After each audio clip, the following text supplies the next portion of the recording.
Light लगा ले सब। अरे वहां से बंद मत कर तू।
Good evening, all participants who joined today's webinar of Ayurveda Gastroenterology. We are going to start in just 2 or 3 minutes. There may be problem with some participants to join as they are new to this application. So we will wait for another 2 to 3 minutes. Then we will start our lectures.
Good evening, all participants, and welcome to today's Ayurveda Gastroenterology webinar. Now I'm going to share today's presentation.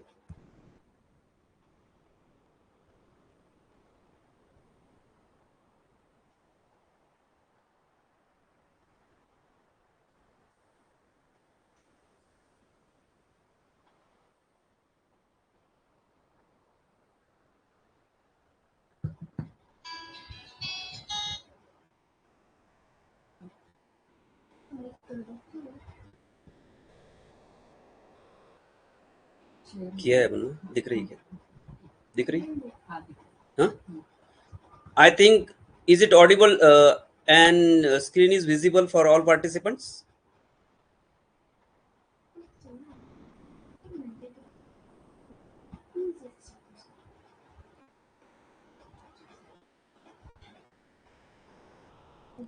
So Ayurveda Gastroenterology is the branch where we can offer a lot to the society. ये एक ऐसा branch है आयुर्वेद के अंदर जिसके अंदर हम बहुत अच्छी चिकित्सा पेशेंट्स को दे सकते हैं, जहां पे अन्य चिकित्सा पद्धति जैसे एलोपैथिक चिकित्सा पद्धति काफी फेल होती है। जब तक इंसान जिंदा है तब तक खाना शुरू रहेगा, और आहार विहार में अगर गड़बड़ करेगा तो उसको पेट की बीमारियां होना ही है। लेकिन ये पेट की बीमारियां ठीक कैसे करना, कौन से स्टेज पे कौन सा ड्रग कैसे सिलेक्ट करना, इसके बारे में जानने के लिए आपको इस डिसीज के बारे में डिटेल, हर एक डिसीज के बारे में डिटेल पता होना चाहिए। ड्रग ऑफ सिलेक्शन कैसे करना ये आपको समझना आना चाहिए। तो हम आने वाले 4 दिन का जो हमारा वेबिनार है उसमें इन्हीं सब बातों के बारे में हम डिटेल में डिस्कशन करने वाले हैं। तो इन शॉर्ट टुडे मैं आपको बताने वाला हूँ कि इसमें हमने कौन से पॉइंट्स कवर करने वाले हैं। तो आज का प्रेजेंटेशन सबसे पहले मैं एक केस से शुरुआत करना चाहूंगा, जिसके अंदर गॉल स्टोन एंड आयुर्वेद एक 32 साल की मेल पेशेंट मेरे पास आया था, 55 केजी जिसका वेट था, और उसको 1 साल से सीवियर एब्डोमिनल पेन था, और उसको वोमिटिंग, नौसिया, ये सब सिम्टम उसको पेशेंट में थे, और रेफर्ड पेन टू बैक, जैसे कि गॉल ब्लैडर स्टोन का पेन होता है कि जो शोल्डर तक, बैक साइड तक जाता है। तो ये सब सिम्टम लेके पेशेंट आया था। फिर उसका सोनोग्राफी किया गया और उसको सीवियर एब्डोमिनल पेन होने की वजह से और वॉल का थिकनेस बढ़ने की वजह से उस पेशेंट को एडमिट किया गया। तो जब उसका सोनोग्राफी किया गया था तो उसका इंडोर में ये सोनोग्राफी का रिपोर्ट है, जिसमें 40 mm साइज इतना बड़ा स्टोन उस पेशेंट में था, which is impacted at the GB neck. ये बहुत सीवियर कंडीशन होती है जिसको हम कोलेसिस्टाइटिस बोलते हैं। तो इस कंडीशन में पेशेंट को बहुत सीवियर पेन होता है, वोमिटिंग होती है। तो ऐसे वक्त ये पेशेंट एडमिट हुआ था, उसका इमरजेंसी एनी हाउ मैनेज किया गया, और उसके बाद इस पेशेंट को मैंने कुछ आयुर्वेद प्रोटोकॉल से कुछ चिकित्सा पद्धति डेवलप की है, और वो सोच के इस पेशेंट को हमने 3 महीने तक मेडिसिन दिया, और एक बस्ती का स्पेशल वाली बस्ती जो मेरी अनुभूत है उस बस्ती को इस पेशेंट में दी गई। तो 3 महीने के बाद के ये पेशेंट को रिपोर्ट आपको देखने को मिलेगी, जिसमें उसका जो साइज था वो 6 to 7 mm हो गया, जो 14 mm था, और जो इम्पैक्टेड गॉल ब्लैडर स्टोन था इन द नेक वो वहां से हट के उसका साइज भी रिड्यूस हो चुका था। उसके बाद 3 महीने और इस पेशेंट को हमने मेडिसिन दी, और ऑलमोस्ट 6 महीने के अंदर इसका gall bladder stone almost remove हो चुका था। तो इसमें हमने ओरल ट्रीटमेंट भी दिया, और साथ में बस्ती चिकित्सा जो 15 दिन की दी। अब इसमें हमने ये चिकित्सा पर्टिकुलर यही बस्ती क्यों सिलेक्ट की, गॉल ब्लैडर स्टोन क्यों होते हैं, और इसकी चिकित्सा कैसे करनी चाहिए, ये हमको सीखना पड़ेगा, तभी जाके हम ऐसे पेशेंट का ट्रीटमेंट कर सकते हैं। एक केस मैं आपके साथ यहाँ पे शेयर करूंगा, जिसमें केस नंबर 2 एक फीमेल थी 45 इयर्स एज की, जिसका 68 केजी वेट था, फेयर कॉम्प्लेक्शन। उसको 1 साल से पेट में दर्द होता था, रिल्लास यानी वोमिटिंग जैसा सेंसेशन पेशेंट को रहता था, और बैक पेन होता था। तो अचानक वो पेशेंट एक दिन हैदराबाद में शादी में गया था, तो उसको वहां पे सीवियर एब्डोमिनल पेन शुरू हुआ। तो वहां पे उसको एडमिट किया गया एशियन इंस्टीट्यूट ऑफ गैस्ट्रोएंटरोलॉजी, जो कि हैदराबाद में है, बहुत बड़ा, इंडिया का सबसे बड़ा गैस्ट्रोएंटरोलॉजी का इंस्टीट्यूट है। वहां पे एडमिट करने के बाद इस पेशेंट का रिपोर्ट किया गया, कलर डॉपलर स्कैन। तो उसके अंदर आप यहाँ पे आप जूम करके देख सकते हैं पेशेंट का रिपोर्ट, मैं आपको पढ़ के बताता हूँ। Gall bladder particularly distended, walls are edematous measuring 4.8 mm, lumen is free, there is a well defined encapsulated hypoechoic SOL with sediment within measuring 20 by 18 mm, इतना बड़ा वहां पे स्लज था गॉल ब्लैडर के अंदर, compressing the neck of gallbladder, the SOL is abutting to IVC। ये patients की report थी। इस पेशेंट के अंदर हमने 15 दिन का बस्ती प्लान किया और साथ में कुछ ओरल मेडिसिन भी दी। और आप देखेंगे कि पेशेंट का 3 महीने के बाद का ये रिपोर्ट है, जिसके अंदर gall bladder is well filled, no calculus और मास और wall oedema, spleen and pancreas are normal in size, no infiltration. तो इस तरीके के सुंदर रिजल्ट्स, एक्सीलेंट रिजल्ट्स हमको आयुर्वेद में देखने को मिल सकते हैं। सिर्फ आपको आयुर्वेद का इसके अंदर कंसेप्ट समझना पड़ेगा कि गॉल ब्लैडर स्टोन हो, फॉर्म किस तरीके से होते हैं, उसको ब्रेक कैसे करना है, उसमें क्या चिकित्सा पद्धति होनी चाहिए। इसमें पित्त का उष्ण तीक्ष्ण गुण बढ़ने की वजह से गॉल ब्लैडर के अंदर स्टोन डेवलप होते हैं। तो हमको यहाँ पे पित्त का उष्ण तीक्ष्ण गुण कम करके द्रव गुण को बढ़ाना है। तो इसलिए चॉइस ऑफ ड्रग उसी तरीके से होना चाहिए। बस्ती का फॉर्मुलेशन भी वहां द्रवता बढ़ाए, संघात कम करे, ये हमारा इंटेंशन यहाँ होना चाहिए।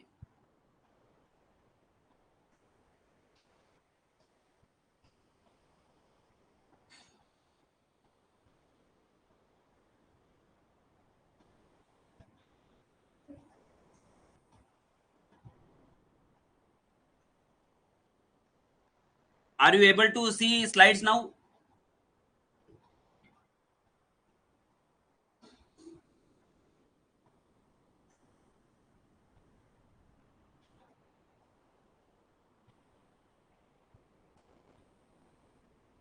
अब मूव हो रही है slide? Yes, I think now it's moving, slide is moving. तो इस पेशेंट के अंदर देखिए नेक्स्ट 3 महीने के बाद का जो रिपोर्ट था वो एब्सोल्युटली नॉर्मल था। तो इतने सुंदर रिजल्ट्स हम आयुर्वेद के अंदर गॉल ब्लैडर स्टोन के अंदर या फिर इस प्रकार की बीमारी में भी दे सकते हैं। ये जो दोनों भी पेशेंट थे,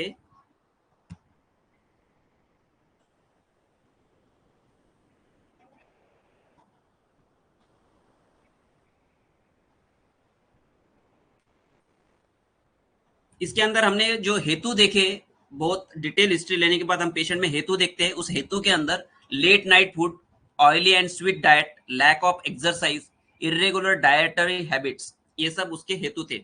और जो व्याधि थी वो संतर्पण जनित और साम अवस्था वाली थी।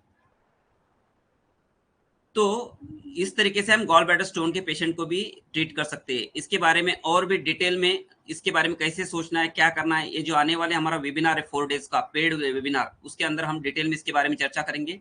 यहाँ पे मैं केस शेयर कर रहा हूँ, सक्सेसफुल स्टोरीज ऑफ इट। अब एक बहुत ही मोस्ट कॉमन डिसऑर्डर है अम्ल पित्त। लेकिन अम्ल पित्त में इतने सब ड्रग बोले गए हैं, लेकिन each and every drug is not useful in all अम्ल पित्त। अम्ल गुणोद्रिक्तम पित्तम इति अम्ल पित्तम, ऐसा बोला गया है। लेकिन द्रव गुण की वृद्धि होने के बाद जो सिम्टम देखने को मिलते हैं, अम्ल गुण की वृद्धि होने के बाद अलग सिम्टम देखने को मिलते हैं। पित्त का अगर तीक्ष्ण गुण बड़ा हो, उष्ण गुण बड़ा हो, तो अलग सिम्टम देखने को मिलते हैं। तो पेशेंट में कौन से गुण बढ़ा है इसकी डिटेल हिस्ट्री हम लेते हैं और उसके बाद कौन सा गुण बढ़ा है अकॉर्डिंगली ड्रग सिलेक्ट करते हैं। अम्ल पित्त में जैसे लघु सूत सेकर दे सकते हैं, सूत सेकर दे सकते हैं, कामदुदा, अविपत्तिकर चूर्ण, चंद्रकला रस, ये सब ड्रग अम्ल पित्त में काम में आते हैं। लेकिन ड्रग ऑफ चॉइस आपके सिम्टम से दोषों की प्रधानता और उसमें का कौन सा दोष किस गुण से बढ़ा है, इसका एनालिसिस करना बहुत जरूरी है। अब पित्त का तीक्ष्ण गुण बढ़ने की वजह से क्या सिम्टम बॉडी में मिलेंगे, तो ये हमको पता होना चाहिए। तो तीक्ष्ण और उष्ण गुण बढ़ने के बाद जनरली व्रण या फिर अल्सर डेवलप होते हैं बॉडी में। और ये पित्त का उष्ण तीक्ष्ण गुण बढ़ने के बाद हमको पेशेंट को चंद्रकला रस देना चाहिए। इसमें सूत सेकर, इस पेशेंट में लघु सूत सेकर ये काम नहीं करेगा, यहाँ चंद्रकला रस ही काम करेगा।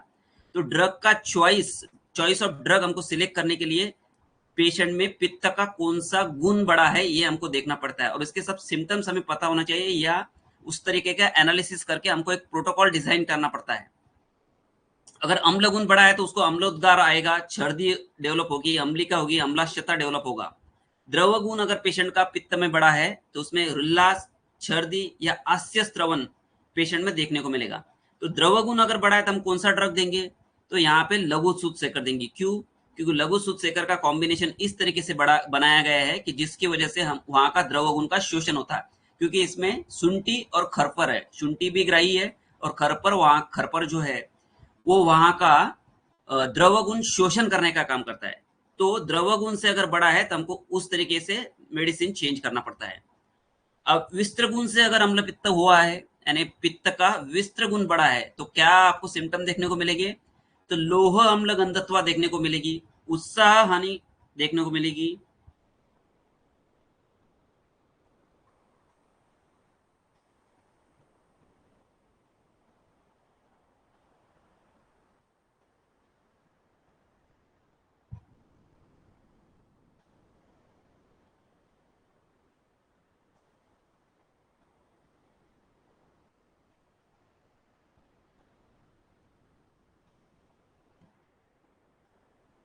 Wait for a while. I think आपको पीपीटी प्रॉपरली नहीं दिख रहा है, मैं फिर से दिखाता हूँ।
ये स्क्रीन फुल शेयर ही है, आपको शायद आपके एंड से कोई प्रॉब्लम होगा ऐप में, प्लीज अपडेट, आप अपडेट कीजिए।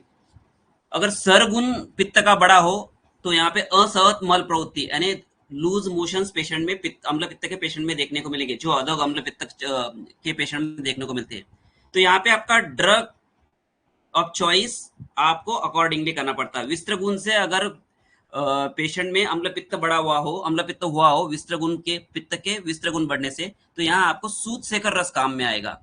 तो इस तरीके का ड्रग ऑफ चॉइस सिलेक्शन करने के लिए आपको पेशेंट के सिम्टम्स देख के एनालिसिस करना पड़ेगा। उसके बाद मोस्ट कॉमन डिसऑर्डर है ग्रहणी।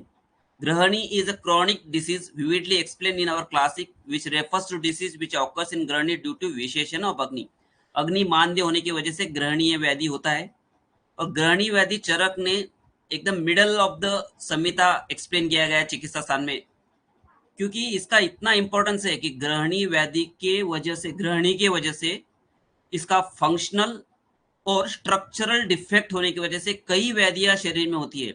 अगर आप शुरुआत में ग्रहणी व्याधि जहां एक्सप्लेन किया गया है वहां पे कुछ हेतु बताए, और हेतु के बाद वहां पे एक श्लोक आया है तस्य लिंगम अजीर्णस्य, तो इसकी वजह से क्या क्या होता है, the most of the disease are caused by the grahani. इसका क्या रिलेशन है और कैसे कैसे बाकी सब डिसीज में ग्रहणी की चिकित्सा कितनी इंपॉर्टेंट है, ये हम आने वाले वेबिनार में डिटेल में बताने वाले हैं। यहाँ पे इन शॉर्ट में बताने की कोशिश करूंगा। Gurney is the prime disease of the gastrointestinal tract, among which are the most often found in our day-to-day practice. ग्रहणी को अष्ट महागत बोला गया है, इतना सीवियर ये डिसीज है। Grahani and agni are having आधार अधेय संबंध, ये एक दूसरे के सहारे से रहते हैं। Jatharagni rules the process of digestion supported by the three doshas. Grahani is a disease due to chronic imbalance of the three doshas which impact the function of the Jaఠaragni. Differential diagnosis of the grahani type. तो ग्रहणी के अलग अलग जो प्रकार बोले गए, वातज ग्रहणी, पित्तज ग्रहणी, कफज ग्रहणी, तो वो जनरलाइज जो उसके सिम्टम्स बोले उसके हिसाब से हमको ग्रहणी डायग्नोस करना पड़ता है, क्योंकि तीनही दोषों के हिसाब से अलग अलग ट्रीटमेंट इस पेशेंट में अलग अलग स्टेज पे देना पड़ता है। उसके बाद उसके क्लिनिकल फीचर्स क्या है, मल परीक्षा के ऊपर से भी हम बहुत बार ये डिसाइड करते हैं कि इस पेशेंट में किस तरीके की चिकित्सा करना है, क्योंकि मुहरबद्धम मुहर द्रवम ये मल प्रवृत्ति पेशेंट में ग्रहणी की देखा जाता है, लेकिन इसकी चिकित्सा कैसे करना है तो वो बहुत डिटेल में इसका एनालिसिस करना होता है।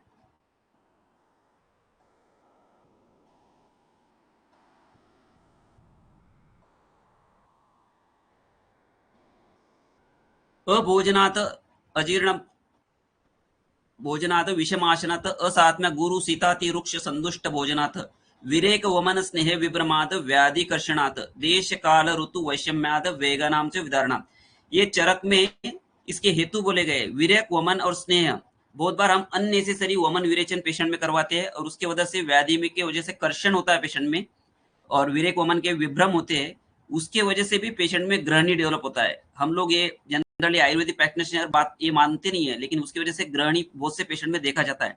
तो आप जब वमन विरेचन करवाते तो प्रॉपर संसर्जन क्रम अगर नहीं किया गया या फिर अतियोग हो गया तो उसमें ग्रहणी या व्याधि होता है, तो हमको उस वक्त भी उसका ट्रीटमेंट प्रॉपरली करना चाहिए।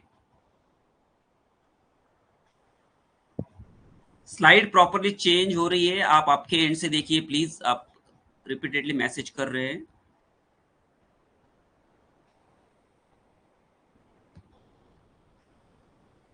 कॉजेस ऑफ ग्रहणी रोग। ग्रहणी किस किस कारण होता है? तो विषम आसन करने के, अजीर्ण की वजह से, अति भोजन की वजह से, अभोजन की वजह से, अति मैथुन करने की वजह से, वेग विधारण करने की वजह से, कटु तिक्त कषाय अम्ल क्षार ज्यादा खाने से, मिथ्या योग और पंचकर्म, देश काल ऋतु वैपर्य। ये वातज पित्तज ग्रहणी के सिम्टम्स अलग अलग बोले हैं, यहाँ पे मैं इसको ज्यादा डिटेल में नहीं लूंगा। तो ग्रहणी रोग क्यों होता है? तो अग्नि अग्नि की दृष्टि वजह से अग्निमांद्य होता है, उससे अजीर्ण होता है और उससे ग्रहणी ये अवयव जो है वो दुष्ट होता है और उसके वजह से बहुत से बार अजीर्ण की वजह से अतिसार होता है, उससे भी ग्रहणी होता है और कई कई बार बिना अतिसार हुए भी ग्रहणी हो सकता है। तो ग्रहणी को कैसे डायग्नोस करना है? तो आपकी अग्नि किस प्रकार की है, विषम अग्नि है, मंदाग्नि है, तीक्ष्णाग्नि है, ये आपको देखना है। उसके बाद आपका जो स्टूल है, जो मल प्रवृत्ति जो हो रही है वो लूज है, वाटरी स्टूल है या फिर अल्टर्ड बाउल हैबिट है, जैसे वाटरी है, कभी कॉन्स्टिपेशन हो रहा है पेशेंट को, कभी वाटरी हो रहा है, ये हमको डायग्नोसिस करना पड़ता है। उसके बाद repeated passage of stool in small quantity with mucus with difficulty and colicky pain, प्रवाहिका जैसी कंडीशंस, ये हमको पेशेंट में देखना पड़ता है। तो कार्डिनल फीचर्स ऑफ ग्रहणी रोग क्या होते हैं? अति सृष्टम विबद्धम व द्रवम तद उपश्यते, इस तरीके के सिम्टम्स पेशेंट में देखने को मिलते हैं। अब इसकी चिकित्सा, ग्रहणी की चिकित्सा बहुत इंपॉर्टेंट है। हमारे पास कौन से स्टेज में पेशेंट आया है उसको डायग्नोसिस करके हमको देखना पड़ता है। जनरली हम पेशेंट के जनरलाइज सिम्टम देखते हैं, उसके बाद मल प्रवृत्ति पेशेंट को पूछते हैं कि साम है निराम है। अगर बहुत से बार हम पेशेंट को क्वेश्चन पूछते हैं लेकिन पेशेंट मिस कंसेप्ट की वजह से कुछ अलग ही बता देता है। जनरली साम मल जो होता है वो डूब जाता है, लेकिन वही कभी कभी वो डूबता नहीं है। तो रिलेटिवली उसके होल बॉडी में क्या सिम्टम्स है इसके ऊपर से हम डिसाइड कर सकते हैं कि ये सामावस्था है या निरामावस्था है। तो यहाँ पे मल पाचन के लिए अलग अलग मेडिसिन हमें देना पड़ता है। क्यों? तो कौन से कंडीशन में हमको सुंठ यूज करना है, कौन से कंडीशन में पिप्पली यूज करना है, तो इसका डिसीजन हम ओवरऑल प्रॉपर डायग्नोसिस करने के बाद ही ले सकते हैं। तो कौन से स्टेज में पेशेंट हमारे पास आया है, ग्रहणी की ट्रीटमेंट करने के अलग अलग स्टेजेस बता गई है। और बहुत से डिसीज, थायराइड जैसे डिसऑर्डर्स भी ग्रहणी दृष्टि की वजह से होता है। आप प्रैक्टिस में चेंज करके देखिए कि ग्रहणी चिकित्सा थायराइड के पेशेंट में अप्लाई कीजिए तो आपको थायराइड में भी अच्छे रिजल्ट देखने को मिलेंगे। ऐसे बहुत से कंडीशन है जो ज्यादा डिटेल में हम हमारे वेबिनार में बताने वाले हैं कि कौन से डिसीज ग्रहणी व्याधि की वजह से होता है और ग्रहणी व्याधि की ट्रीटमेंट हमने अगर उसमें अप्लाई की तो वो बीमारी जल्दी ठीक होती है। बहुत से बार हम देखते हैं कि पेशेंट हमारे पास रिकरेंट मन्यास्तंभ या फिर पृष्ठशूल के लिए आता है, हम उसका स्नेह संवेदन करते हैं, पेशेंट ठीक हो जाता है, फिर 3 महीने के बाद आता है। तो उसका बेसिक कारण होता है उसका ग्रहणी दृष्टि। ग्रहणी या अवयव दृष्टि फंक्शनली और स्ट्रक्चरली, तो उसके वजह से उस पेशेंट में रिपीटेडली आपको पृष्ठशूल, वहां बोला है कि अगर साम अन्न रस के साथ वात प्रकोप अगर पेशेंट में होता है तो वो जहां जहां जाएगा वहां वहां व्याधि करेगा। इसकी वजह से पेशेंट को पृष्ठशूल या मन्यशूल ये सब सिम्टम देखने को मिलते हैं और हम प्योरली वातिक कंडीशन समझ के उस पेशेंट की ट्रीटमेंट करते हैं, तो हमको बहुत बार सक्सेस नहीं मिलता है। तो वो सक्सेस मिलने के लिए हमको ये स्टेजेस आइडेंटिफाई करते आना बहुत इंपॉर्टेंट है और यही हम डिटेल में आने वाले वेबिनार में बताने वाले हैं। एक अनुभूत तक्र बस्ती मैं इस बहुत से पेशेंट्स में देता हूँ, खास करके ग्रहणी, प्रवाहिका, कपज अतिसार के पेशेंट में, जिसमें मधु 40 ml, सेंदो 6 ग्राम, तक्र 250 ml और भी इसमें कुछ कंटेंट्स है जो डिटेल में हम हमारे वेबिनार में बताएंगे। तो ये तक्र बस्ती देने के बाद खास करके ग्रहणी के पेशेंट में बहुत अच्छे रिजल्ट्स आपको देखने को मिलेंगे। उसके बाद आनाह, अतिसार, कपच अतिसार, प्रवाहिका, इस कंडीशन में ये तक्र बस्ती जो अनुभूत है बहुत ही इफेक्टिव साबित होती है। तो ये कितने दिन देना चाहिए, कौन से कंडीशन में देना चाहिए, इसके बारे में हम डिटेल में डिस्कशन करेंगे। ये एक पोर्टल हाइपरटेंशन का रिसेंटली 6 महीने पहले मैंने पेशेंट ट्रीट किया था। तो इसमें पोर्टल हाइपरटेंशन के इसोफेजियल वराइसिस वगैरह सब सिम्टम्स इस पेशेंट में थे। तो उसका 1 महीने के बाद ये इनिशियल स्टेज है पेशेंट का फोटो, और उसके बाद 1 महीने के बाद हमने जो ट्रीटमेंट की उसके बाद का फोटो है। उसका जो है ना clubbing of the finger almost 25% रह गया, इतना सीवियर उसको क्लबिंग था इस पेशेंट के अंदर। तो अब ये पोर्टल हाइपरटेंशन तो आयुर्वेद में वर्णित नहीं है, तो कौन सी व्याधि की संप्रप्ति पोर्टल हाइपरटेंशन की जैसी होती है। पोर्टल हाइपरटेंशन में क्या होता है कि फिजिक विनस को पोर्टल सिस्टम के अंदर रेजिस्टेंस मिलता है, और उसकी वजह से वहां पे रक्तवत स्रोतस को वहन करने में प्रॉब्लम आता है, और उसकी वजह से वहां का पोर्टल हाइपरटेंशन बढ़ जाता है। उसकी वजह से फिर इसोफेजियल वराइसिस होते हैं। तो आयुर्वेद में ऐसी कौन सी कंडीशन दी है कि जिसकी वजह से ये पोर्टल हाइपरटेंशन होता है या फिर ये बीमारी हो सकती है। तो इसके लिए कौन से कंडीशंस हम इसमें डिटेल में डिस्कशन कर सकते हैं, और इसके ऐसे पेशेंट में भी हम काफी अच्छे रिजल्ट दे सकते हैं। उसके बाद आजकल हम देखते हैं कि फैटी लिवर के पेशेंट्स काफी बढ़ रहे हैं। इस फैटी लिवर के पेशेंट्स के अंदर एक खास करके एक बस्ती बहुत अच्छा इफेक्टिव काम करता है। जो एक केस मैंने पब्लिश की थी ये आयुर्वेद पत्रिका के अंदर, आप डिटेल में पढ़ सकते हैं। तो बस्ती फैटी लिवर के अंदर कैसे काम करता है ये भी हम वहां पे डिस्कस करेंगे। क्रॉन्स डिसीज जैसे जो डिसीज है, इन्फ्लेमेटरी कंडीशंस जीआई ट्रैक में देखी जाती है, तो आयुर्वेद में कौन सा कंडीशन ऐसा वर्णित किया गया है कि जो क्रॉन्स डिसीज को रिसेंबल करता है। अभी लेटेस्ट में मेरे पास एक पेशेंट आया था जो क्रॉन्स डिसीज से सफर कर रहा था, और उसको हमने ग्रहणी के एक पर्टिकुलर कंडीशन समझ के उस पेशेंट में ट्रीटमेंट दिए, तो पेशेंट ठीक हो गया। तो इस तरीके से आयुर्वेद में कौन सा डिसीज के अंदर ये जो मॉडर्न डेज डिसऑर्डर है हम फिट करके उसको प्रॉपर ट्रीटमेंट कर सकते हैं। एक बहुत अच्छी केस मैं आपके साथ यहाँ शेयर करना हूँ, case of depression and Basti, role of बस्ती। एक पेशेंट मेरे पास आया था जो कि डिप्रेशन से सफर कर रहा था फ्रॉम लास्ट 5 years।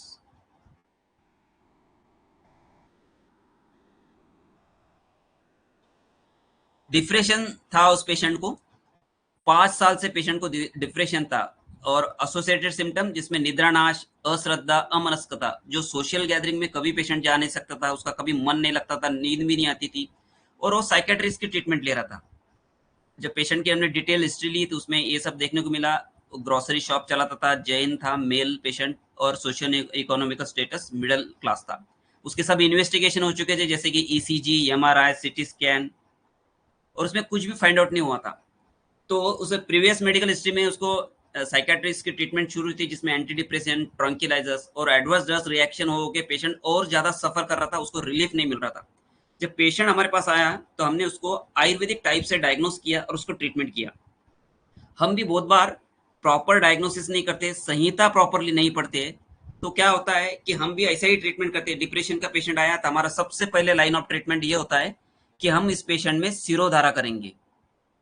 क्या सिरोधारा यहाँ काम करेगी? निद्रा कर योग देंगे, जैसे कि मानस मित्र का वटकम है, जटामासी है, ब्राह्मी वटी, इस तरीके के मेडिसिन हम देने की ऐसे पेशेंट में कोशिश करते हैं।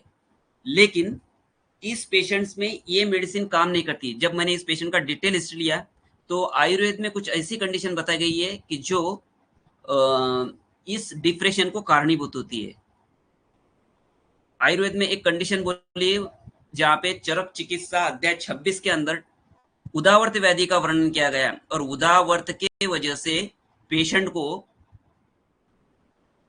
मानस रोग होते, उदावर्त व्याधि के उपद्रव में मानस रोग का वर्णन आया है। वहां पे ये बोला गया है कि अगर आप प्रॉपर ट्रीटमेंट नहीं करते हैं उदावर्त के पेशेंट की, तो पेशेंट कैन लीड इनटू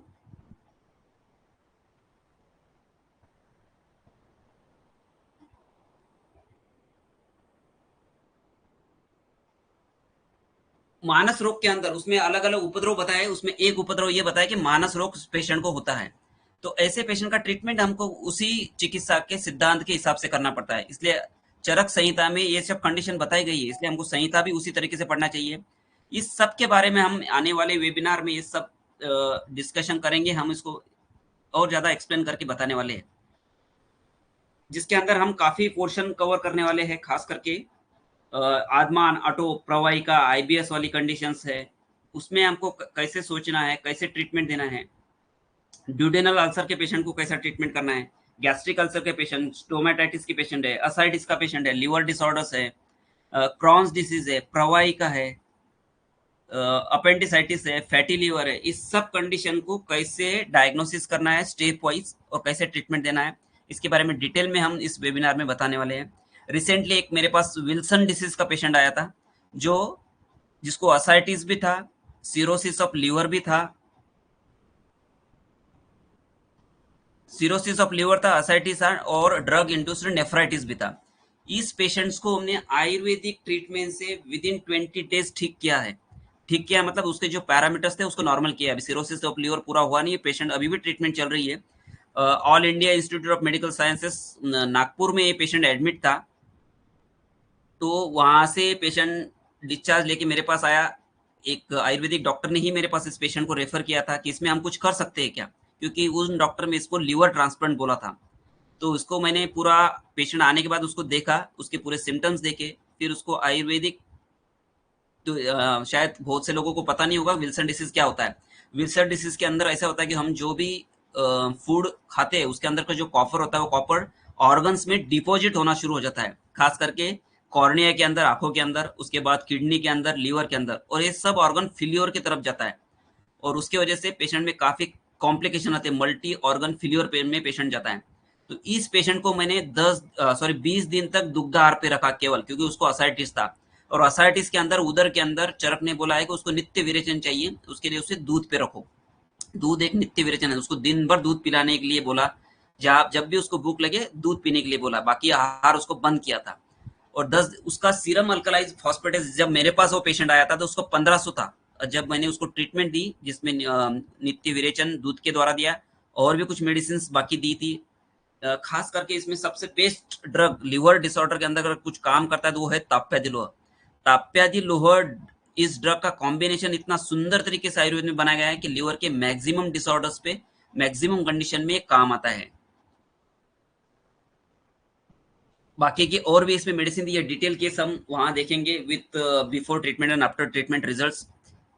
तो ये कॉपर डिपोजिशन होने के बाद एक ऑर्गन फेल्योर में पेशेंट गया था, तो उसको कॉपर बाहर कैसे निकालना, जिसमें स्त्रोतोशोधन और विरेचन, ये हमारा पर्पस था पेशेंट के अंदर, और साथ में कॉपर का एसिमिलेशन बॉडी के अंदर कैसे हो, और उसको हम बॉडी के बाहर कैसे निकाले, ऐसा सब प्रोटोकॉल डिजाइन करके इस पेशेंट को हमने ट्रीटमेंट दी थी। और आज 20 दिन के बाद उस पेशेंट के पैरामीटर्स ऑलमोस्ट सब नॉर्मल हो गया, सिरोसिस पूरा गया नहीं है। वो फर्दर ट्रीटमेंट हम उसको देंगे कुछ दिन तक, तो वो पेशेंट भी ठीक हो जाएगा। तो यहाँ पे ये सब बोलने का एक ही पर्पज है कि आपको ट्रीटमेंट करते समय किन किन बातों का ध्यान रखना है, ड्रग ऑफ चॉइस सिलेक्शन कैसे करना है। अब फॉर एग्जांपल आपके पास अगर गृहिणी का पेशेंट आ रहा है, तो पेशेंट को सशुल सशब्द अगर मल प्रवृत्ति हो रही है, उसके बाद पेशेंट को साथ में आटोप भी है, अगर मल निस्सरण हो रहा है, कफ के साथ हो रहा है, या फिर वात के जैसा सफेनिल है, तो सफेनिल अवस्था में आपको ड्रग अलग देना पड़ेगा। अगर श्लेष्मा संशुष्ट है, श्लेष्मा उसके साथ निकल रहा है, पिछिल मल प्रवृत्ति हो रही है और सामता है, तो आपको ड्रग ऑफ चॉइस अलग सेलेक्ट करना पड़ेगा।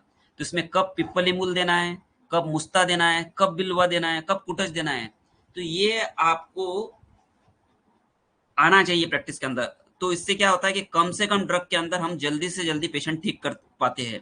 तो ये कंडीशन कैसे आइडेंटिफाई करना है, कैसे ड्रग ऑफ चॉइस सिलेक्ट करना है, कौन सी ड्रग की एक्शन कैसी होती है, ये सब डिटेल हम इस आने वाले वेबिनार में बताने वाले हैं।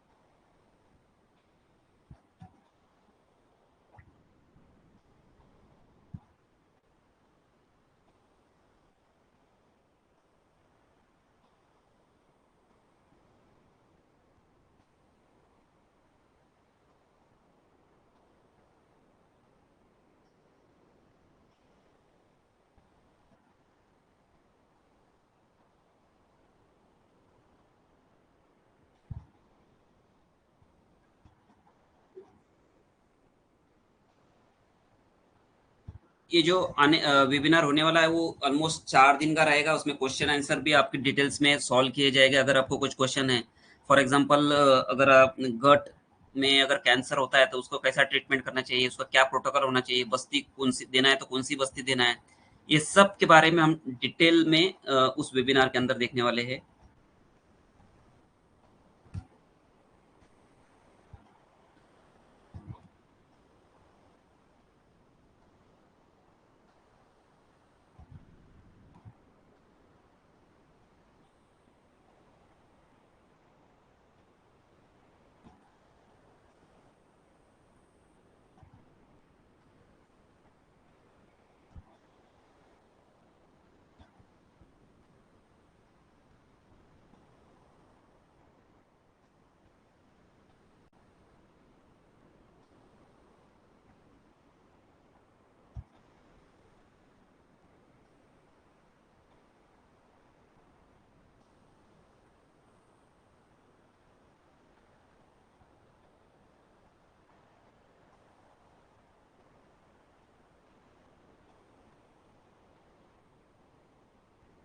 ये जो गॉल ब्लैडर स्टोन वाला पेशेंट था, इसके अंदर हमने कौन सी चिकित्सा दी, क्या और क्या बस्ती का प्रोटोकॉल किया, और बस्ती इसमें कैसे काम करती है, और वही पर्टिकुलर बस्ती क्यों देना है, इसके बारे में भी वहाँ पे हम डिटेल डिस्कस करेंगे।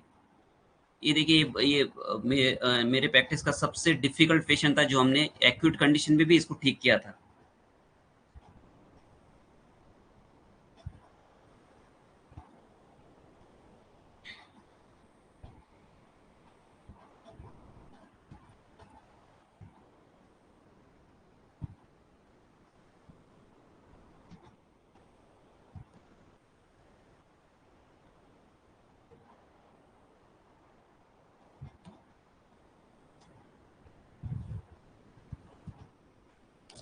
वेबिनार और उसके बारे में डिटेल जानकारी आपको आपके ग्रुप में मिलेगी। ये 17, 18, 19, 20, 17, 18, 19, 20 का वेबिनार डेट है, जिसमें आपको व्हाट्सएप ग्रुप के द्वारा ज्वाइन होना होगा, और ये ऐप डाउनलोड करके इस पे ही होगा। डिटेल डॉक्टर ललित हेड़ा और डॉक्टर चित्ते will share with you.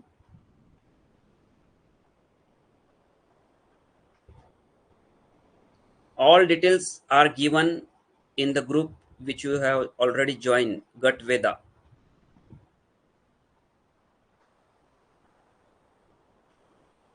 Regarding cost, days, timing, you have to contact with the organizer, Dr. Lalit and Dr.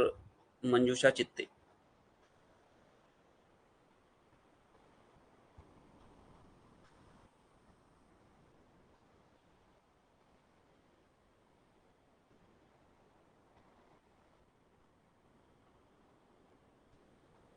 Child में मिल्क लेने के बाद आदमान होता है तो क्या देवे,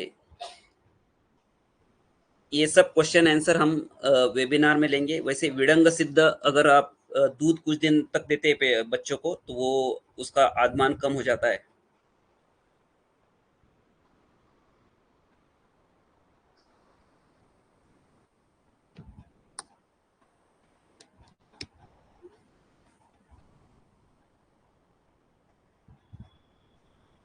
ये जो टेक्निकल प्रॉब्लम है, ये बहुत से बार ऐप में आपके यहाँ इंटरनेट नहीं होने की वजह से होता है, क्योंकि आधे लोगों को, मैक्सिमम लोगों को यहाँ पे स्लाइड्स तो प्रॉपर दिख रही थी और मूव भी हो रही थी। शायद आपके एंड में प्रॉब्लम होगा।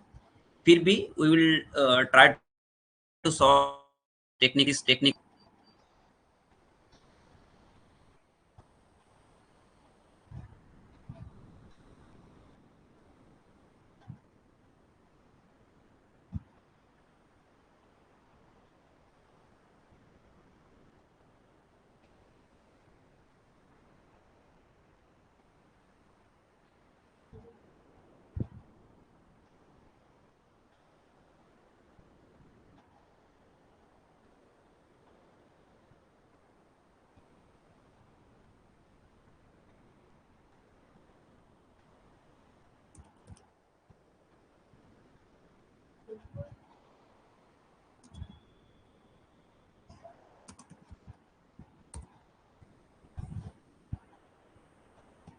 So thank you very much all guys.